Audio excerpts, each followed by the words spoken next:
Hello everyone, this is Sachin Antil. Welcome to BioLearners. Today we are going to discuss the MCQ questions from the NCERT exemplar problems. And the chapter is second chapter from the NCERT textbook of biology, that is sexual reproduction in flowering plants. Guys, the questions will be appeared on the right side of the screen. So now let's start with the first question. जितने भी MCQ इसमें दिए गए उन सबको हम आज अच्छे से उनके सॉल्यूशंस को देखने वाले हैं. तो फर्स्ट क्वेश्चन को देखते हैं सबसे पहले. Among the terms listed below, those that of are not technically correct names for a floral wall are. चार इसमें आपको टर्म्स दी गई हैं, उनमें से जो टेक्निकली करेक्ट नहीं है वो टर्म आपको छाटनी है. तो उसी के अकॉर्डिंग आपको आंसर को टिक करना है. तो फर्स्ट क्वेश्चन देखते हैं. जो आप एक फ्लोरल वॉल होता है उसमें चार मतलब जो वॉल्स होते हैं. तो आउटर मोस्ट होता है कार्पल्स का. कार्पल्स के बाद आपके आती है सेपल्स, देन आपके आते स्टेमन.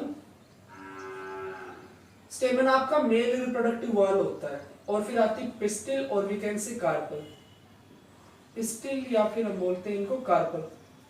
जो आपके कार्पल्स होती है आपका फीमेल रिप्रोडक्टिव वॉल होता है. ये तो हमारे आम बोलचाल वाली भाषा में नाम हो गए, बट जो बायोलॉजी के टर्म में इनको टेक्निकल नाम दिए गए वो इनके देख लेते हैं.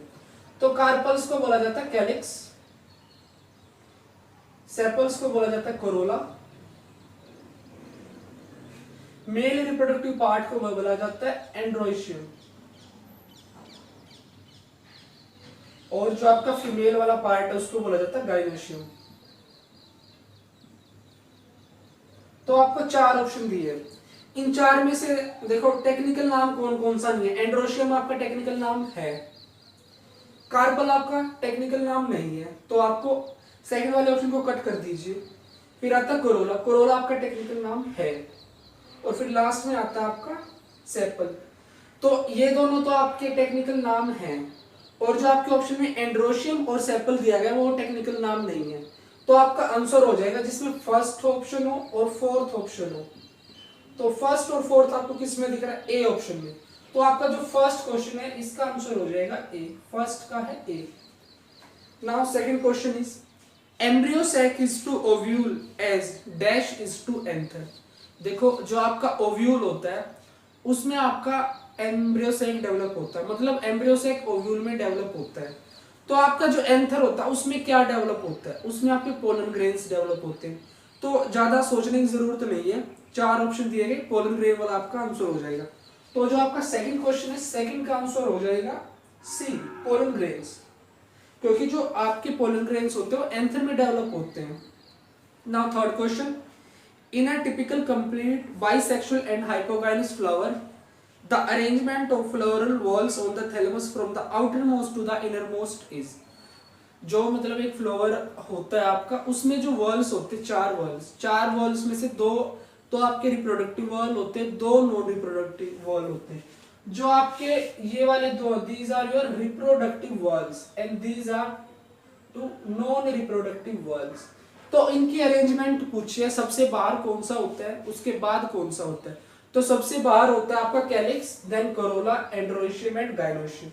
तो आपका जो थर्ड क्वेश्चन है उसका आंसर हो जाएगा ए. ए में सही अरेंजमेंट में दिया गया है. जो ये लिखा है मैंने सारा उस अरेंजमेंट के अकॉर्डिंग ही लिखा है कि outermost to innermost part कौन कौन से होते हैं. Now next question, fourth question. A dicotyledonous plant bears flowers but never produces fruits and seeds. The most probable cause for the above situation is. देखो सबसे important चीज जो आपका फोर्थ क्वेश्चन दिया गया उसमें आपको एक चीज दी गई है. प्लांट आपको कैसा दिया गया है? बाइसेक्सुअल प्लांट है. बाइसेक्सुअल है यानी कि उसमें मेल पार्ट भी प्रेजेंट और आपका फीमेल पार्ट भी प्रेजेंट है. दूसरा इसमें क्या दिया गया है? जो आपका प्लांट है वो कभी फ्रूट प्रोड्यूस नहीं करता, उसमें फ्लावर्स आते हैं बट फ्रूट नहीं प्रोड्यूस करता. Bisexual but no fruits. एक चीज आपको पता होगी, जो आपके फ्रूट्स होते हैं वो कहां से डेवलप होते हैं, मतलब किस चीज से बनते हैं? ओवरी से. जो आपकी ओवरी होती है आपकी ओवरी से फ्रूट बनते हैं मैच्योरेशन के बाद. तो इस क्वेश्चन में पूछा गया है तो वो कौन सी कंडीशन होगी? इनमें से जो चार ऑप्शन दिए गए हैं कि प्लांट में फ्लावर्स आएंगे बट उसमें सीड्स और फ्रूट बियर नहीं करेगा वो. तो first option is plant is dioecious and bears only pistillate flowers. देखो पिस्टिलेट जो आपकी पिस्टिल टर्म है वो किसके लिए यूज करी जाती है? पिस्टिल जो आपका फीमेल रिप्रोडक्टिव पार्ट होता है उसके लिए यूज करी जाती है। तो अगर फीमेल रिप्रोडक्टिव पार्ट प्रेजेंट है तो इसमें ओवरी भी प्रेजेंट होगी। अगर ओवरी प्रेजेंट होगी तो उसमें फ्रूट बन सकता है। तो ए ऑप्शन तो आपका नहीं होगा क्योंकि इसमें फ्रूट प्रोडक्शन के चांसेस हैं। Plant is dioecious and bears both pistil, इसमें भी पिस्टिलेट है, फीमेल पार्ट प्रेजेंट है। अगर फीमेल पार्ट प्रेजेंट है तो इसमें भी फ्रूट बियर कर सकता है। Then plant is monoecious, plant monoecious है यानी कि एक ही में दोनों पार्ट प्रेजेंट है, मेल का भी और फीमेल का भी। Then fourth option is plant is dioecious and bears only staminate flower. Dioecious का मतलब होता है कि जो आपके मेल और फीमेल पार्ट है वो अलग अलग उस पे प्रेजेंट होते हैं, अलग अलग प्लांट पे प्रेजेंट होते हैं। ये मैंने आपको बता रखा है। बाइसेक्सुअल तो होता है आपका मोनोशियस, मोनोशियस, और आपका जो यूनिसेक्सुअल होता है वो होता है डायोशियस। यूनिसेक्सुअल इज डायोशियस, ये आपका डायोशियस होता है। तो शायद मैं आपको जो फर्स्ट ऑप्शन बताया डायोशियस का मैंने आपको गलत मतलब बता दिया, मैंने आपको बाइसेक्सुअल बता दिया, बट मोनोशियस बाइसेक्सुअल होता है। तो देखो आपका जो फोर्थ ऑप्शन है plant is dioecious, plant dioecious है मतलब उस पे खाली एक ही जो या तो मेल का पार्ट प्रेजेंट हो गया फीमेल का, and bears only staminate flower.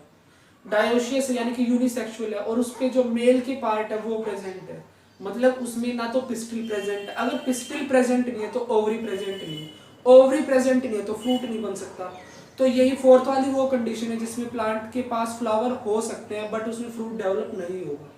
तो आपका जो फोर्थ क्वेश्चन है उसका आंसर आपका आता है, फोर्थ का आंसर है आपका D. Now move to the next question, that is fifth question. The outermost and innermost wall layers of microsporangium in an anther are respectively। देखो जो आपका एक एंथर होता है उसमें जो लेयर्स होती हैं, सबसे जो आउटर मोस्ट लेयर होती है वो होती है एपिडर्मिस। एपिडर्मिस के नीचे लाई करती है आपकी endothecium. Inside to endothecium lies the middle layers, and middle layers के भी अंदर एग्जिस्ट करती है आपकी टपेटम। तो outermost layer is your epidermis, outermost, और इनर मोस्ट आपकी है टपेटम। तो जिस ऑप्शन में एपिडर्मिस और टपेटम दिया गया तो आपका फिफ्थ ऑप्शन होगा, फिफ्थ का आंसर होगा D. Outermost is epidermis, innermost is tapetum. Then next question is during microsporogenesis meiosis occur in. देखो माइक्रोस्पोरोजेनेसिस यानी कि पोलन ग्रेन की फॉर्मेशन होती है, उसमें जो क्या होता है मियोसिस होता है वो किस में ओकर होता है। तो देखो जो आपकी टपेटम होती है, टपेटम के भी अंदर कुछ मतलब उसके भी नेक्स्ट जो चीज प्रेजेंट होती है वो होते हैं कुछ स्पोरोजिनस टिश्यूज, स्पोरोजिनस टिश्यूज इसके बाद प्रेजेंट होते हैं। These sporogenous tissues are capable of undergoing meiosis and act as MMC। तो इन स्पोरोजिनस टिश्यूज में क्या होगा, मियोसिस होगा, मियोसिस होगा, और ये कैसे बन जाएंगे, हैप्लॉइड। पहले ये कैसे थे, डिप्लॉइड थे, 2n थे, अब खाली कैसे बन गए, n बन गए। तो जो आपका मियोसिस हो रहा है वो किसमें हो रहा है, स्पोरोजिनस टिश्यूज ऑप्शन हो सकता है या फिर माइक्रोस्पोर मदर सेल्स। तो जो आपका सिक्स्थ क्वेश्चन है उसका आंसर है आपका microspore mother cell, that is B. Sixth का आंसर होगा आपका B. Now move to the seventh question. From the among the sets of terms given below identify those that are associated with gynosion। मतलब ये देखना जो option दिए गए वो सारे के सारे फीमेल रिप्रोडक्टिव पार्ट से रिलेट करते हैं या नहीं करते हैं। तो option A stigma female part है, ओव्यूल फीमेल पार्ट है, एम्ब्रियो सैक भी फीमेल पार्ट है, and last placenta is also a female part. So guys option बाकी चेक करने की जरूरत नहीं, हमें पहले ही मिल गया। तो जो आपका सेवंथ का आंसर होगा वो होगा आपका ए, सेवंथ का ए। आठवां क्वेश्चन भी देख लेते हैं। Starting from the innermost part the correct sequence of parts in an ovule are. देखो एक ओव्यूल में क्या क्या होता है, सबसे बाहर आपकी इंटेग्यूमेंट होगी, इंटेग्यूमेंट के अंदर आपका न्यूसेलस होगा, न्यूसेलस के अंदर आपका एम्ब्रियोसैक होगा, और फिर जो एम्ब्रियोसैक उसमें बाकी चीजें लाई करेंगी, वो एग्स हो गए या फिर सिनर्जिड्स वगैरह, तो वो चीजें होंगी। तो इसमें क्या पूछा गया, इनर मोस्ट, अच्छा इनर मोस्ट पूछा गया, उल्टा पूछा गया अंदर से बाहर। तो सबसे अंदर आपका देखो एग वाला ऑप्शन जिसमें दिख रहा है वो है, तो आप सी ऑप्शन को तो नेग्लेक्ट कर दीजिए। फिर एग के बाद जो पार्ट प्रेजेंट होता है वो होता है न्यूसेलस, राइट। तो जो आपके बाकी ऑप्शन है जिसमें न्यूसेलस के अलावा और कुछ दिया है वो सारे कट हो जाएंगे। तो आपका जो आंसर होगा 8th का वो होगा ए, egg.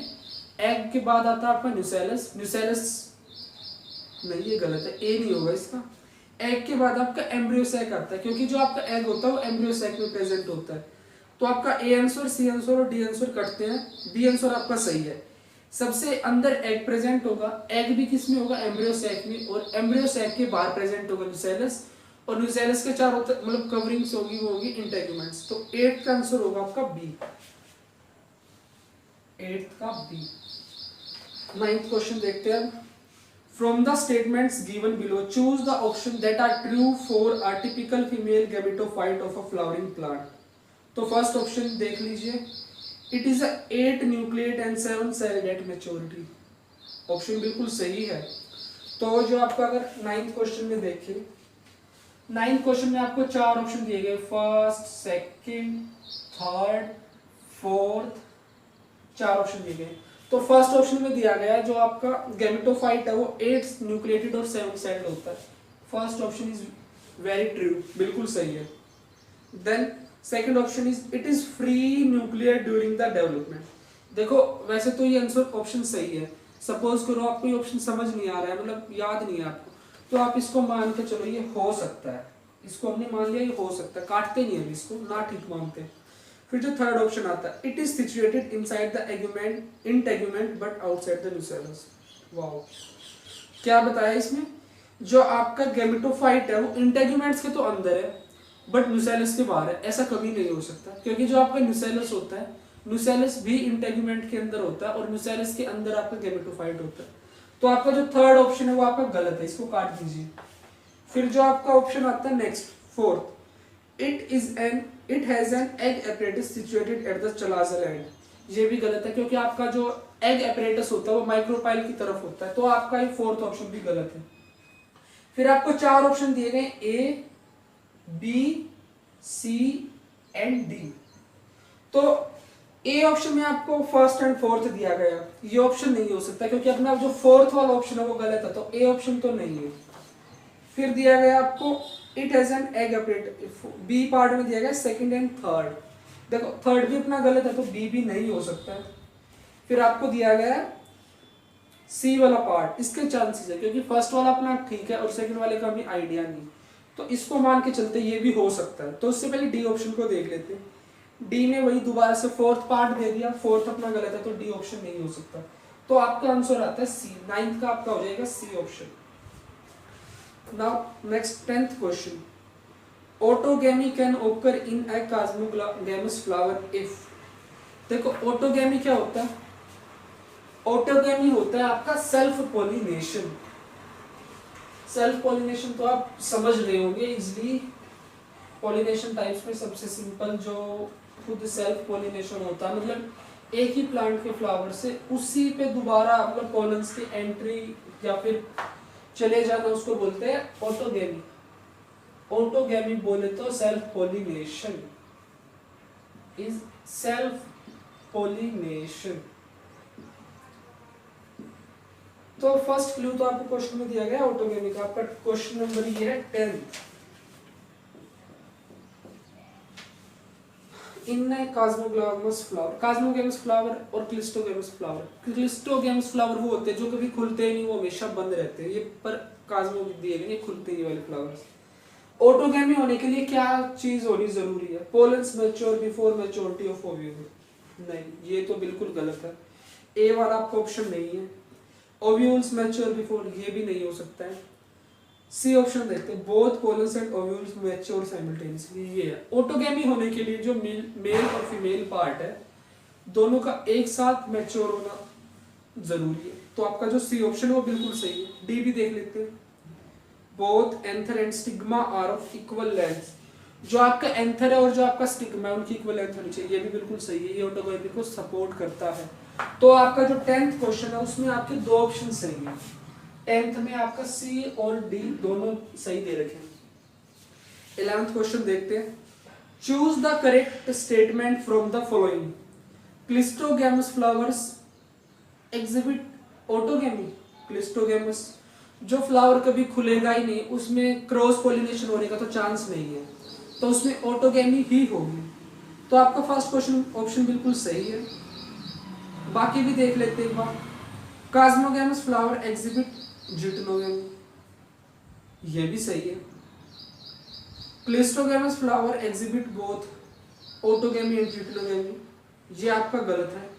कास्मोगैमस flower never exist autogamy, ये आपका गलत है। तो आपका जो सेकंड ऑप्शन सी और डी तो आपका गलत है। क्लिस्टोगैमस में होता ही नहीं है जिटनोगेमी, और कास्मोगैमस में ऑटोगेमी हो सकता है, तो ये दोनों ऑप्शन गलत है। तो बी को एक बार दोबारा देखते हैं। कास्मोगैमस फ्लावर्स ऑलवेज एग्जिस्ट, ये ऑप्शन आपका गलत है। ऐसा जरूरी नहीं है कि जो कास्मोगैमस फ्लावर उसमें हमेशा जिटनोगेमी ही हो, ऑटोगेमी भी हो सकती है।